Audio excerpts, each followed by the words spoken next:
Wednesday's last meeting. All right, are we good to go, Ahad? Yep, recording. All right. 3, 2.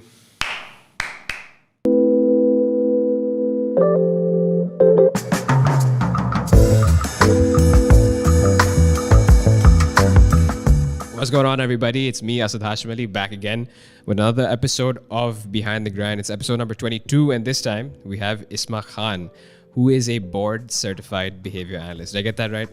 Yes, absolutely. Great. Isma, how are you doing today? Very well. How are you? Very well. Thanks for joining, by the way. We've been trying to schedule this for some time, and it's finally happened. And I went through your podcast with Qazi Akbar, and I have to say, I've even been through iCare's Instagram page and what you've been doing, and it's great. Honestly speaking, I think that I've always felt that I haven't been able to put the right words to it, but I feel like there's a lot of need for mental health awareness and also action towards that awareness and behind that awareness too. And it's safe to say that like what you're doing, according to me, is great. And that's what I want to learn about a little bit as well. And I feel like what we often don't understand is that we'll throw words around, right? You know, those who actually haven't been certified or aren't professionals in the space. And one of the first things actually that I want to ask you is, what does it really mean to be a board certified behavior analyst? What is that? Okay, so basically we call it board certified behavior analyst, or the short form is BCBA. So what that essentially means is in the USA there's a board called the Behavior Analyst Certification Board. Lots of behavior analysts going on here. And this board essentially gives credentials to individuals who are studying and working in the field of behavior analysis. Okay. So just kind of take it a step back before we kind of go into the qualification. I want to just touch up on what it means to do behavior analysis, which is a form of therapy, essentially. Okay. So behavior analysis is a science. It's evidence-based, and it was started by, I mean, I don't know if you ever heard in biology, B.F. Skinner, and the Pavlovian conditioning, when the dog hears the tone, it signifies food's coming. So that was all about studying animal behavior. And then the principles of that were then applied on humans as well.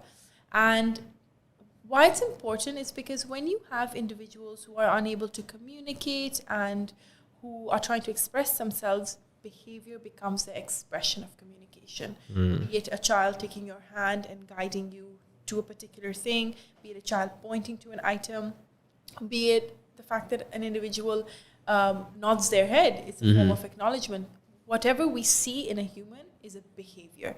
So behavior analysis is all about, and it's very important, particularly for children with autism and other developmental delays, because when a child is trying to communicate and they are unable to use functional words, they communicate through behavior. And then what we do is we come in there and teach them how to appropriately communicate.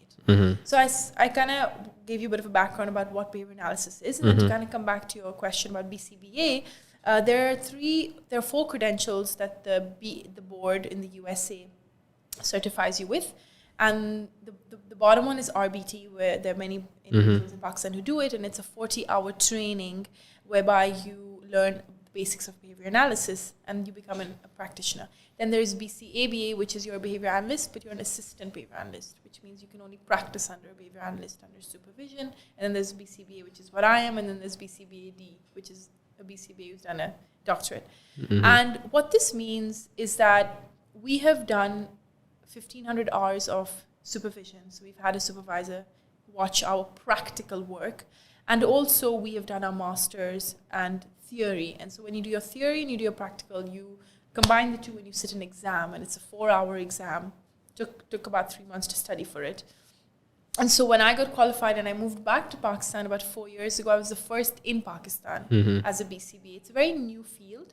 And now there are 3-4 more, and hopefully it's growing. But now they've changed the system. So after 2023, if you're based in Pakistan, you cannot be a BCBA. We can maintain our credential, but you cannot become a new BCBA. So that's a bit in a nutshell what BCBA means. Okay, so what I'm getting is that it seems to be, and forgive me if I'm getting this wrong, but it seems to be a little bit along the lines of like the med school route as well, is that you'll spend a couple of years first understanding every element and then practicing that as well. But for you to maintain your degree, your qualifications, do you have to revise constantly? Do you have to go for like some kind of refresher courses of sorts? Right. So yeah, good question. So we as a BCBA have to do continuing education credits, which are called CEUs, and which means that we have to subscribe to particular universities in abroad, anywhere in the world, and we get credits, but they have to be certified from the board, so they have to be approved. So I need to do 32 credits every 2-year cycle. Okay. So I'm completing my 2nd-year cycle in December, and then it'll roll over to the next 2-year cycle. So we have to keep up to date with research, different strategies to use with children. It's always changing. Okay. And so yeah, you maintain it, and if you don't maintain it, you lose the credential. Okay. And is this following in line with updates in the DSM? Right. So DSM is related. Good job. I studied psychology, by the way. Right. Yeah, in A levels, but that's all I know. So okay, yeah. So the DSM is essentially a manual which is right. used to diagnose individuals with different mental health disorders, and so I mean that is more used by psychologists and psychiatrists. Okay. Because their role is to look at the mind and understand the mind and see why a person is being a certain way because of the way they think. Whereas as a behavior analyst, we're the complete opposite. We think whatever we see, the behavior is what we analyze and then manage.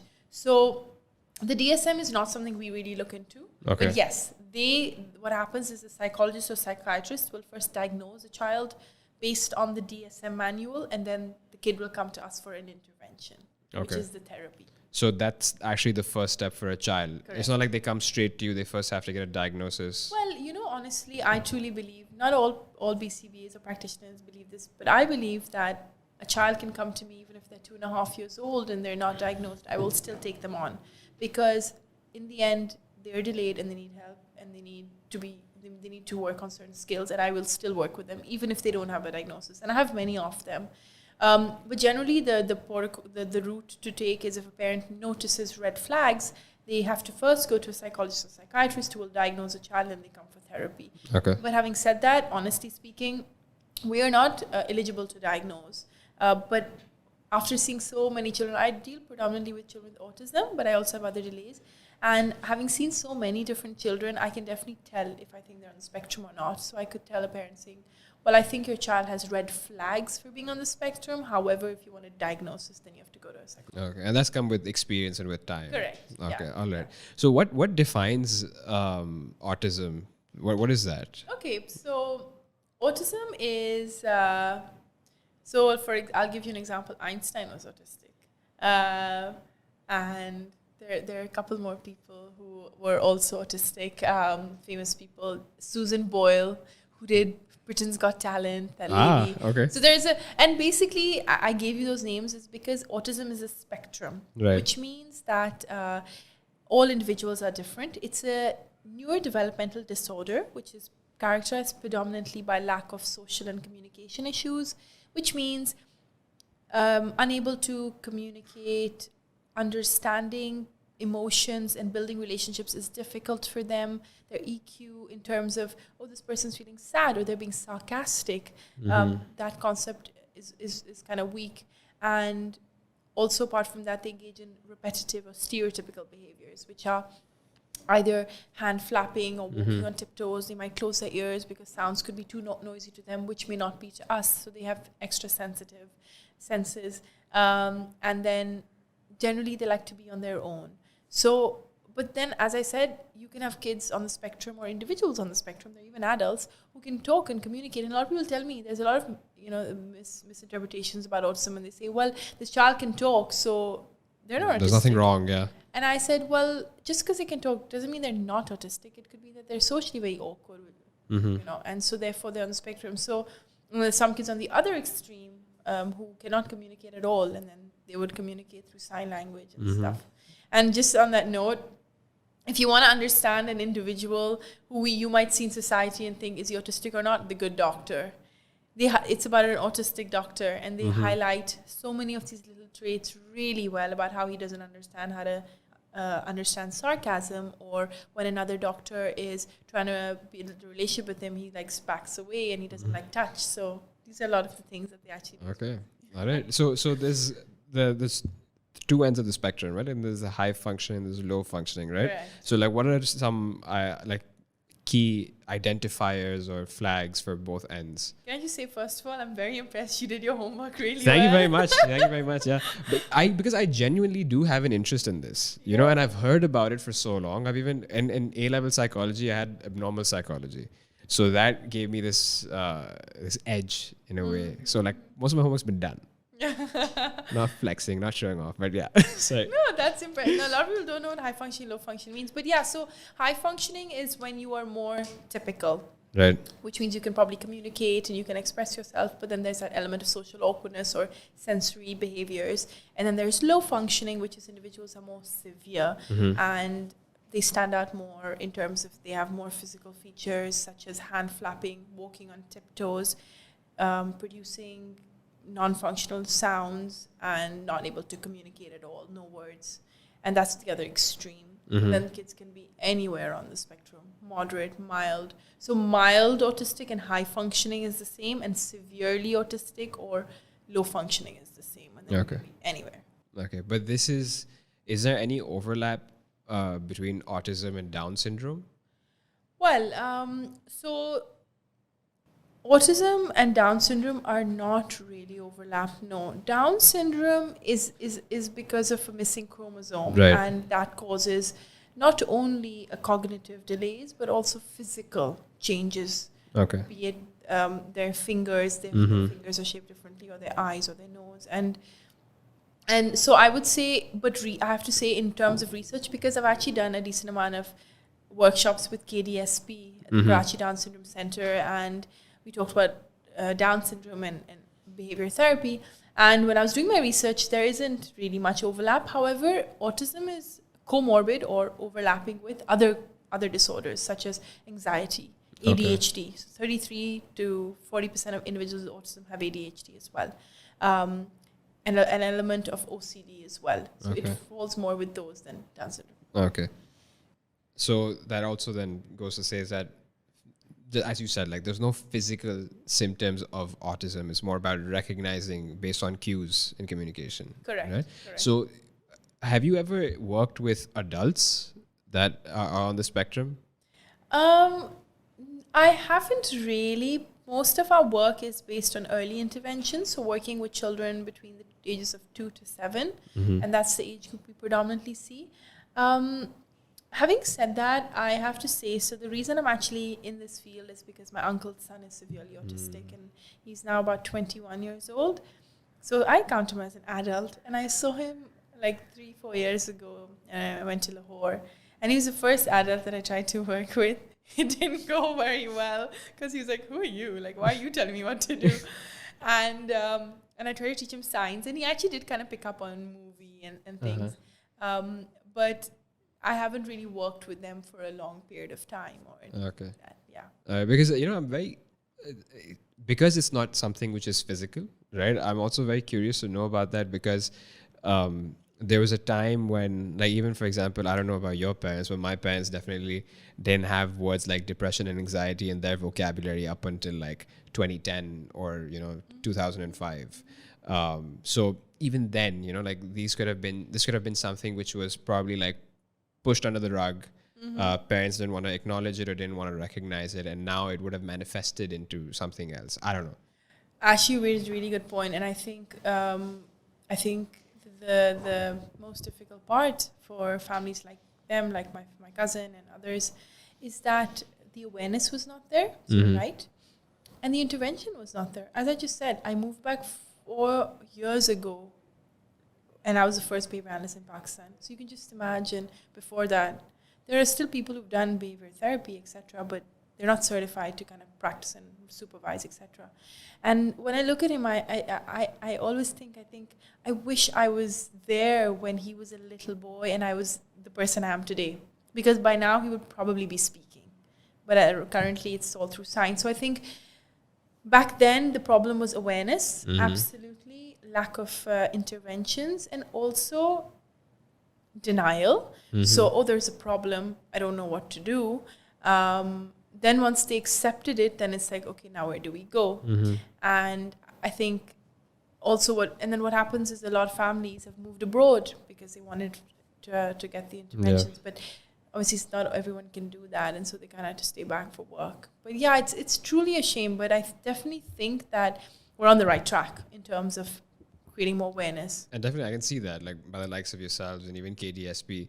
I went to their facility and I heard about their plans, about what they want to do, and it's amazing again, but like I feel like it's just a little teardrop in a big pond right now, and there's a long way to go. So hopefully more like you will pop up. Inshallah. Yeah, but so tell me a little bit about eye care. What's the day at eye care like? How did it start? Okay. So when I moved back 4 years ago, I was on my own, didn't know where to start. And then I started speaking to different, like the Ziauddin Speech and Language Center. I had conducted talks as well. I started off by giving talks in various settings, went to AKU, and I was meant to set up units in those hospitals. But then I think due to the hierarchy, etc., things took a little longer than anticipated. So I decided, you know what, I'm just going to start working out of my house. And I remember now when I look back, like I had a client come in and I'd set up a room in my house, which was essentially the guest room I took over. My dad's like, you should pay half the rent in a house because you have a bedroom and you've taken over the other room. Anyway, so I took over this room, I set it up, got a bunch of toys, and I started working with children. And I worked in London and I worked in Dubai in an American clinic. So when I came back to Karachi, I had an idea, but the difference is when you're abroad and you're working in a center, you've got someone to speak to. Whereas now I'm like, okay, I make the decisions, which is very overwhelming. Yeah. And I'd make the receipts and all of that kind of stuff. And then I'd take up to 7 children doing therapy. And so what would a day in generally in eye care, so I'll move on to that. But then after working in my house, I hired a few more people, and alhamdulillah, word got around, word of mouth, social media. Special Needs Pakistan is a Facebook page. And then I sort of expanded and created eye care, which essentially came from I.care, which is eye care, which is I think the most important thing. And then the K is Khan, because I'm Isma Khan. Okay. So that's kind of the name behind it. And what it's like is we have children who come in from around 10 a.m. till about 6 p.m. And we have therapists on the team, and every child has one therapist. Okay. And sessions are either 1 hour or 2 hours. So it's basically like a therapy center. It's not a school. And it's like intensive time. And what happens, let's take a client, for example, we'd spend 80% of the time would be in play therapy, which is sitting on the carpet, doing water play, teaching them how to request for water, teaching them how to request for chip or cookie or puzzle or ball or spin or swing or anything. And functional words that these children will use in their day-to-day lives. And then 20% of the time of that 1 hour is spent at a table where there's the therapist and the child, and we work on compliance, like fold your hands, because what they do is they'll start touching things and wanting to play. And so we'll say fold your hands, and then we build table tolerance, work on imitation skills, and we do matching, etc. So that's kind of how a session goes. And throughout the day, we have multiple sessions. We have trainings. When parents come in, I would sit with the parent whilst the therapist sits with the child, and we'd kind of demonstrate it. Then we have team demonstrations amongst each other if we need to clarify certain concepts. Okay. So it's definitely crying, screaming, laughing, all of that. All of that happens. All in 1 hour. Yeah. So how do you assess a child coming in the first place? Because like I understand that you will do your own assessment of every student, of every child as well, and then you would identify the needs of that child and then move on. Am I getting that right? Yeah. But then how would you sorry, this question's actually changed now, but how would you end up putting a mark on when they can stop coming to you? Okay. You sound like a true father right there. Yeah? That's exactly the kind of question dads ask me. So, because moms are like, how is my child? And the dad's like, so tell me, when will the child stop coming here? I guess the financial burden's on them. But basically, so what we do is the child starts, and then we start by running an assessment and seeing where the child is at. Now, the thing with ABA therapy, which is the therapy we do, applied behavior analysis, simpler terms, behavior therapy, it is actually a way of life. It's something that it's not just, they go for therapy. It's got techniques like reinforcement, like acknowledgement, like these are all things that we use in our day-to-day lives. You don't need to go for therapy for them. So it's something that parents need to utilize for years to come. Okay. But having said that, honestly, I think it really varies. It can be 1 year, it can be 3 years, it can be 5 years. ABA therapy is proven to be the most effective therapy for individuals with autism. And they say that children should only go to mainstream schools when they have all the prerequisite skills to go to school, which is sitting on a table, having sitting tolerance, eye contact, following instructions, stand up, sit down, bring your bag. They need to be able to understand all these things. And teaching those prerequisites can take between 1 to 3 years, if not longer, depending on how intensive the therapy is. They say a minimum of 40 hours a week is required, but we do 5 hours a week. So you can see there's a big difference. So then the remaining time, the parents need to kind of implement strategies at home. So if I'm trying to teach a child a sign for water, and they come to me, and they're not thirsty, I cannot work on it. So I tell the parents, okay, when the child is at home and you want to teach them the sign for water, every time they have a sip, water, give them a sip, water, give them a sip. So it's coaching for the parents as well. Exactly. Okay. And that's where the consistency element is key. Because if it's done in the center and it's done at home, the child is more likely to understand how they have to be in every setting. Okay. Yeah. And so because you said that ABA is like the most proven technique, what other techniques are there? Well, I mean, there's different therapies. There's speech therapy and there's occupational therapy. And within therapies, there are different styles of teaching. There is floor time, and then there is natural environment teaching. So there's multiple components. But what I want to also clarify, as you asked that question, is what happens in Pakistan is a child, let's say, is diagnosed, and then they're often told you need to send your child to speech therapy and occupational therapy. But not always does a child need those therapies because ABA is so new that then they don't even get told about it. Because see, if a child does not have sitting tolerance and cannot follow instruction, how are they to sit through a speech session or an occupational therapy session? Also, to clarify, speech therapy is when you're working on the child's speech, articulation, clarity, stimulation of muscles, and then occupational therapy is more physical, so hand washing, life skills, tiptoeing, following a line, cycling, physical things. Okay. But if the child doesn't even have the ability to communicate their basic needs and sit in one place, those therapies are often not always effective either. So I often feel a child needs ABA plus others, but they don't always need all therapies. Sorry. Okay, that's fine. All right. Okay, makes sense. So, I want to know a little bit about how can your practice actually be, disseminated across different touch points of the child's life. One touch point is the house, but then another touch point is school also. And I know that because I've worked in private education also, I am very well aware of how exclusive schools can be. Not very. They don't have the capacity to be, catering to such children. But have you seen any schools in Pakistan that have, created some kind of facilities? Well, I mean, there are schools that are inclusive, so they take on children with different needs. But the gap that I find is often they give themselves a label of being inclusive without actually, they take the term literally. So they'll be like, oh, child with special needs, included you. But then where they kind of get stuck is when the child is there, they don't know how to handle them because they're not trained necessarily to be inclusive.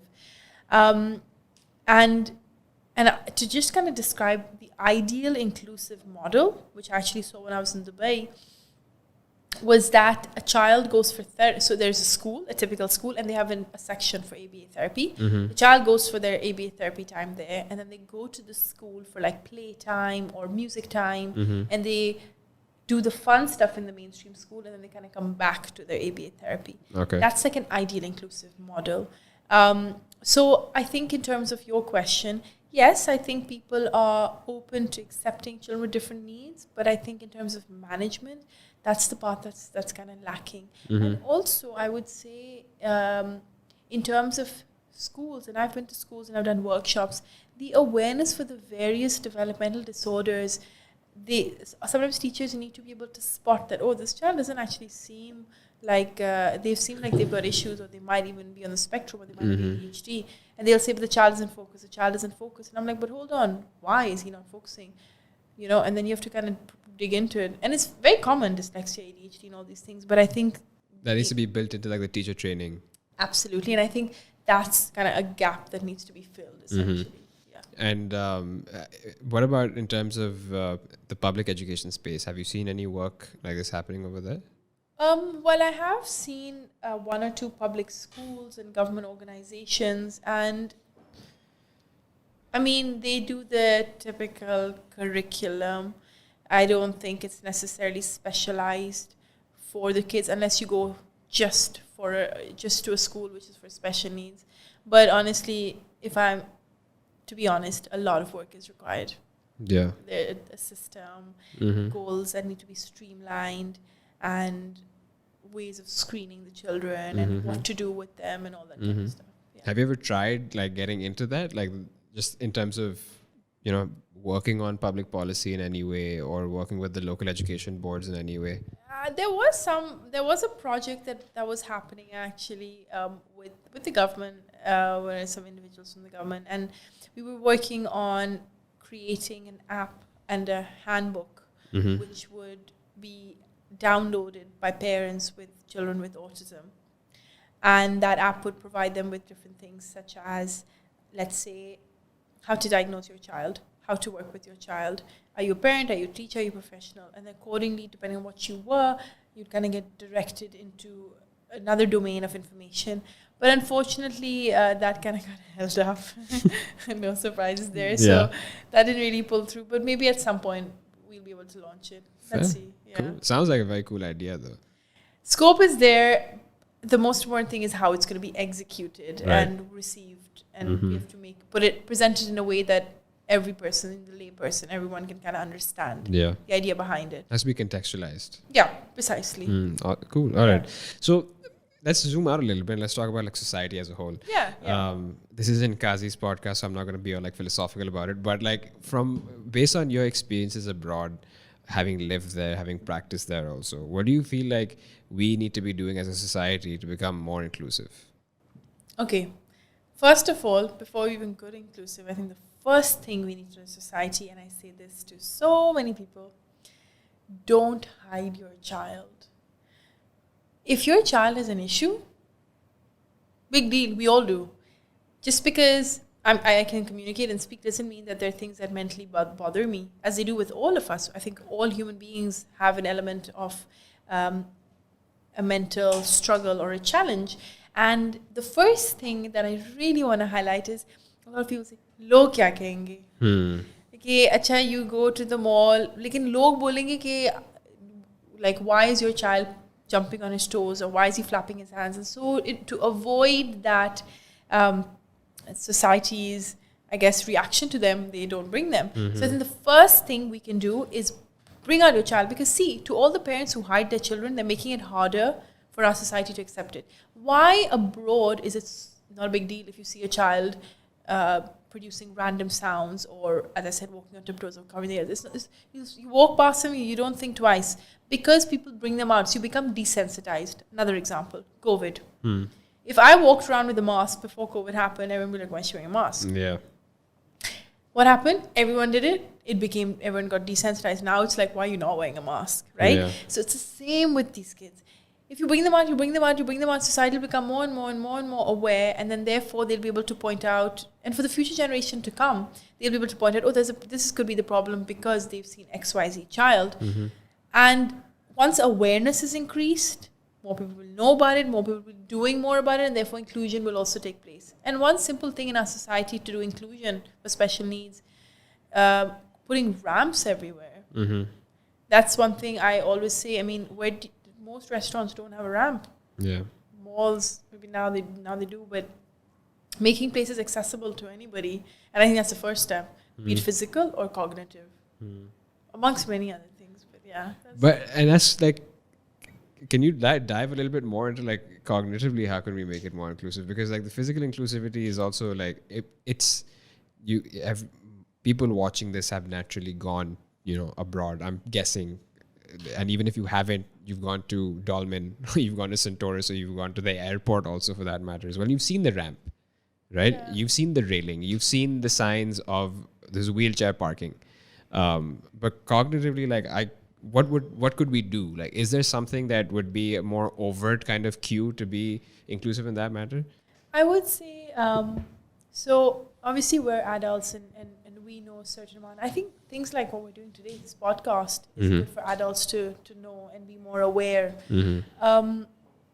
I think cognitively how one can educate people is starting with our future generation in introducing. So I know schools perhaps are doing mindfulness. I'm not sure how much that's been executed, but teaching empathy in schools. I studied in Karachi for 4 years, and it was always about the best becomes better. The A grade student is the best, and the best were always given more attention than the people who were average. And I think it should be the reverse. Children who are struggling should be given more attention, and the ones who are good are anyway going to be good. Perhaps this is a debate, but this is at least what I believe. And I think teaching students who are currently studying about all these different delays and disorders and how to be empathetic about it and to understand that these are issues. And when we're young, we're like, oh, this child is weird, or when we were young, but that's not inclusive, right? Because we are not used to seeing that an individual who looks different or behaves differently. So I think for schools to obviously take on different children and then educate the typical children that in school you're going to have children who can talk, some won't talk, some will talk with their hands. So you're kind of creating this element of awareness, empathy, and that's what I would say. Idealistic setting, but I think I think it's needed also, to be honest. Like we need more of that. And not just in school, I think like everywhere. It's kind of on us. Exactly. Yes. I was just going to say that. Like it's kind of on you also to, to have the same kind of attitude and empathetic demeanor with all of your team members as well, with not just the parents and the kids, but then on the team members as well. Whether that person is there from your janitorial staff or to another facilitator like yourself. Absolutely. Yeah. So what do you... is there anything on the side that you're working on with eye care that's in your field only to grow it or like to expand it in some way? Well, so at the moment, because I think COVID has helped one understand and want to explore the online platform, that is something I'm looking into. How was that for you, by the way? Like, tell me about that, like going online. So basically, in our kind of work, you're literally, got to be physically with the child if you want to engage the child. These kids lack focus, lack attention, they're looking away, so you have to like sit in front of them and like engage them. So what happened was, honestly, when we shut, I could only take on the sessions because my team wasn't trained to do online sessions, and I only took on a few, but actually it was fantastic, and I'll tell you why. In fact, couple of clients that I took on went vocal on online sessions. Wow. And why? I'll tell you, because they were effective because the mother sat with the child. It wasn't just me and the child.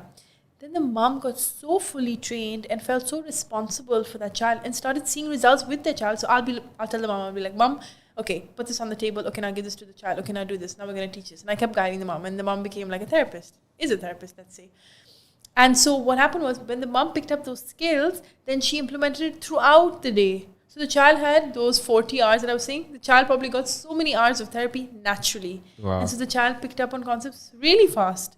So in fact, parents started feeling more invested in their child as well.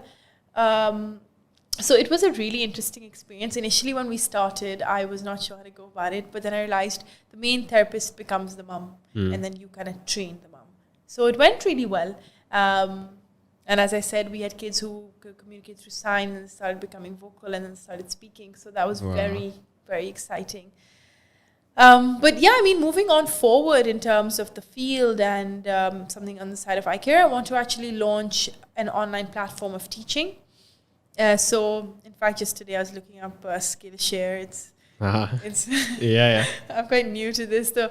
I've actually uploaded a lot of videos of the work we do, but I thought I'd make it into an actual subscription, because we are allowed to teach different modules, and I've conducted trainings before. So that is something I'm looking to do, which will be accessible to anyone in the world. Very cool. Very cool. So now to work on that. Yeah. Sweet. That's definitely one of them. And then hoping to at some point start a school where we teach a lot of more functional skills like showering, baking, bigger facility, expand in Pakistan. Wow. Inshallah. Baby steps, but I think you got to start somewhere. Yeah. Along the lines, always going to be challenges, kind of jump over and keep going. So. Great. Awesome. Is there anything else you'd like to add in to this whole conversation before I ask you the last magical question, which I ask everyone? Okay. Well, I think I've got to share a lot about what I wanted to say. I think you've asked some fantastic questions that really touched upon some good points over there. And as I said, I think the one thing that I always generally say when I'm closing, an interview or whatever, is that the people who can really help our society understand children with different needs is the parents. And that is by bringing their kids out there. Honestly, that's the main thing I can say. The whole desensitization thing of people getting used to it and becoming more aware is the first thing to do. And having an open mind of that. And you also had mentioned, in terms of the cognitive aspect, how can we be more inclusive? Schools introducing the idea of special needs and what it means to all of us in school. If we had a particular class that would be just on this. So that is something that I would say. And another thing I want to say is, let's say if parents are watching this, is that you need to remember, because sometimes parents think, why me? Why is my child like this? But I always say that actually these children are honestly magical. Like, they are so intelligent. Just because they can't communicate, they are. And you have to understand the world through their lenses, not yours. So parents often say, I want my child to learn ABC and 1, 2, 3. And I'm like, why? Because you want them to. What about them? You need to understand what your child wants. Focus on your child, not on you. Because if you're going to force him to become you when he's not you, you're going to end up actually frustrating him and ruining your relationship. So it's important to look at the world through your child's eyes and teach them through their eyes and what makes sense to them. And changing your behavior essentially for the child. And that's what I would really like to say. And then, we all present different issues in life, be it typical individuals, neurotypical or not. And I think every individual has their own ability and charm. And that's it. But I do want to add in, actually, to what you just said about seeing the world through the child's eyes as well. I feel like that's not just something that's powerful for parents, but I even feel like, I don't have kids, I'm not married yet, but it even matters to the likes of me who don't have kids, but need to be, just like as we said, like being empathetic towards everyone, also with the kid as well. Like my business partner has two boys as well, and we need to remind ourselves also is that wherever they are, you need to always come down to their level, understand what they're going through as well, understand what they're processing, what they see the world as. And by the way, even physically come down to their level. Like if they're sitting, you sit. And literally, if my child sits on the floor, I'll lie down on the floor. Some at their level. So yeah. And the other thing you said about was that parents not hiding their kids or not acknowledging it. I feel like that's something that needs to come out for every parents belonging to every SEC, every socioeconomic background. Because it's not just a matter of, I feel like, those who are affluent and who are influential as well also have these biases and these preconceived notions, and they kind of have to break those barriers down and accept basically, get out of denial. But thank you for sharing that. That's very powerful, by the way. Final question for you is, Isma, this is something I ask everyone. If you could go back in time and you could meet your younger self, what would you tell her?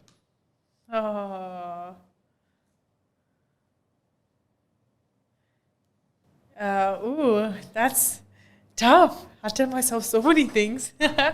I would say keep going and don't give up, and whatever struggle you're going to go through or hard times, you're going to come out a better person, because everything happens for a good reason.